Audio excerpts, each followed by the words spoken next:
பட்டினியா கிடந்தாலும் பிள்ளைக்கு பால் கொடுப்பா. பால் குடிக்கும் பிள்ளமுவா பார்த்தே பசி மறப்பா. இளவட்டம் வான பின்னும் எண்ணெய் தேய்ச்சி குளிக்க வைப்பா. உச்சி முதல் பாதம் வர உச்சி கொட்டி மகிழ்ந்திடுவா. நெஞ்சிலே நடக்க வைப்பா, நிலாவ பிடிக்க வைப்பா.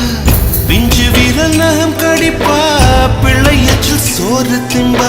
பல்லு முளைக்க மெல்ல முனையால் மெல்ல மெல்ல தான் கீறி விடுவா. உன்னையும் என்னையும் படைச்சதெங்கே